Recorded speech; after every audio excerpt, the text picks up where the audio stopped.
The Sooners got themselves another preferred walk-on as the OKPrep agenda continues. Earlier this week, Bergin Kysar, the defensive end from Edmond, Santa Fe, decided that instead of taking a scholarship someone, he's going to walk on Oklahoma. We got Coop in the back screen. We're going to talk about Mr. Kysar as well as his impact on this class. But before we do that, welcome to Unfair Sports. I'm your host, Jay. Thank y'all for pulling up here on the YouTube channel. If you are new, please hit that like button as well as subscribe. We'd love to have you join this college football family as we're diving a lot into college football as the season is here in about 4 weeks. So we are excited. But we're going to go ahead and bring Coop in to chop it up with us. Coop, what's going on? What's up? This is one of my favorite guys to come in, and as a PWO, that means something. So love this, love what's for the state, love the opportunity for a player that 5 years doesn't end up on OU's roster. Yeah, and that's what you want. You want those players that can potentially be impactful, not only in the practice room, but also, on the field, and so, preferred walk-ons, a lot of us, we get concerned about it. We wonder if it's what it means when you get one. And yeah, we're able to really dive right. We're going to dive right into that now. Let's look at the measurables. We got 6'4", 230 pounds of man. He is a 3-star prospect with On3 as well as Rivals, not listed yet with 24/7 and ESPN. But crazy enough, On3 has him rated as the number 7 player in the state of Oklahoma. It's pretty big.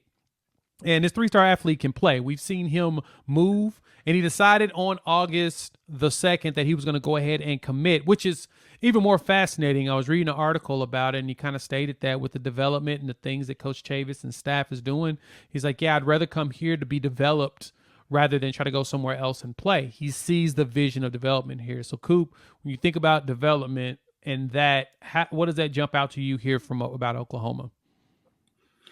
During media days, you had just coach after coach after coach talking about the effort and intensity that you have from the position meetings, when you're watching film, to the practice field, to game day. And so when you bring in somebody, again, we've talked about the measurables. You can't coach the size. You can't coach the 640 or 240. Sorry, 640. That'd be a really big guy.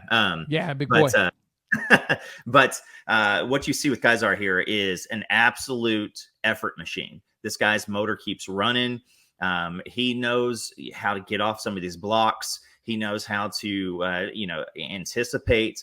And a couple of these highlights. I mean, the guy's an athlete, and so when you can add somebody from in-state who is right, down the road, these guys are going to be lifelong program guys. They're not going to be transfer portal guys. He's not going to be leaving out to UTSA next year or anything like that. He knows that he's going to come in and get the development. And you see it with Gavin Freeman and all the hype around Gavin Freeman coming into his second year is the same situation. That's another guy who doesn't end up on OU's roster, 5-6 years ago. But now you've got Bergin Kysar who comes in here with an attitude to represent, the greatest program in the state and one of the best programs in the nation. And you telling me that guy's not going to take advantage of the opportunity given to him. So he's also got a teammate there, which is great. Going to be in kind of the same program with that development piece. But come in and get coached by Brent Venables, Chavis, Todd Bates, and that's pretty much what you want in any potential recruit coming in. Yeah, no, I 100% agree. And it's just that development piece. Like I've tried to explain to a few people in videos and really try to break it down that the importance of having a really, really good PWO system is you're going to find a lot of diamonds in the rough and those players that have been overlooked. And our goal is if you can find one that's just a monster, you're going to play them. And that's what we're doing here, as well as you want to have bodies for practice. Players get banged up in practice.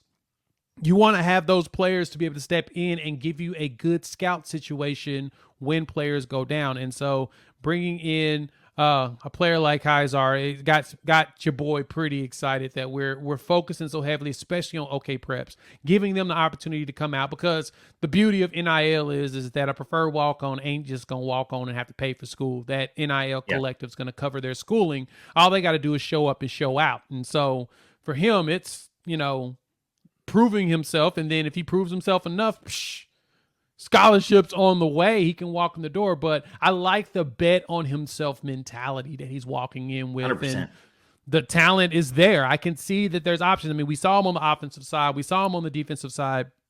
He can play both sides of the ball. And I mean, who's going to argue against that, right? A guy that can potentially even play tight end. Like, he could go in at tight end. He could maybe even go in at he could play a little bit of linebacker, depending if he's fast enough. I mean, that's some of the stuff that they're going to evaluate and figure out, but I'm not going to argue against it. So that's Kysar. I'm pretty excited that we're, like I said, adding more OKPreps in, and it lets everybody know that they turn the light on and say, we are in service here in the state of Oklahoma, right, Coop? That's something that really jumps out, that I love that we're going after OKPreps.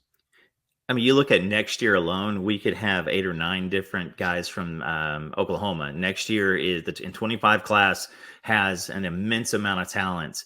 You start at Carl Albert, go to Millwood, you look all over the place, and there is the coaches now understand that Oklahoma cares about us. And that may have not been a statement that they could really put much behind 5 years ago. But these aren't just guys from Oklahoma. These guys are effort players. And I bring it up again. You bring back any sort of guy with the desire to make a play, to show out for his state, show out for his university. He's going to have family members there, even if he's sitting on the sideline in year one. That's it. And then also what happens is we're going to have a pretty highly touted 24 line coming in with him. And you tell me, if you see this guy who's a PWO going out and he is getting every little bit that he can get, that's not going to reflect, and motivate a David Stone, a Nigel Smith, Williams Nwaneri. Those things are going to be a given. Plus, you got Wyatt Gilmore coming in, and he's going to be another one of those guys. So iron sharpens iron. And what's going to happen also is our offensive line is going to get better, because those are the guys that they're going to be going up against in practice every single day. So again, give me the energy, give me the effort, and this guy's going to be one. Bergin Kysar is going to be one that he is going to every day look at Miguel Chavis and say, "Try to keep me off the field. I want to be on the field. Keep me off the field. What do I need to do to get better?" Right. So what do I need to do to be better, baby? Yes. H-back, do I need to slant? Now, again, guys, this is not a spring practice guy who shows out and we never see from him again. That's not it, right? Don't be surprised if, in our first non-conference game in the SEC, you see him coming in late in the game, because the amount of effort that he's put in, and he's earned his spot, even if it is in blowout time, because, again, PWOs, we've got a couple of these guys, and their heart and soul is absolute in it. 100%. They are. And very well said. So hop in the comments. Let us know what's your thoughts on Kysar coming to Oklahoma. We love to have him. We love to, like I said, grow and continue to go after these OKPreps. If you made it this far and you like the content, hit the like button. If you're new to the channel, subscribe. We would love to have you a part of this family. So make sure you hit those buttons there. Also, YouTube says watch one of these videos. We definitely have curated some content for you guys specifically. And live will definitely be going down on Sunday night, 6 p.m. It's going to be a blast. Why? Because we got a lot to talk about, especially fall camp. So with that, we'll chop it up. Few hours. Peace.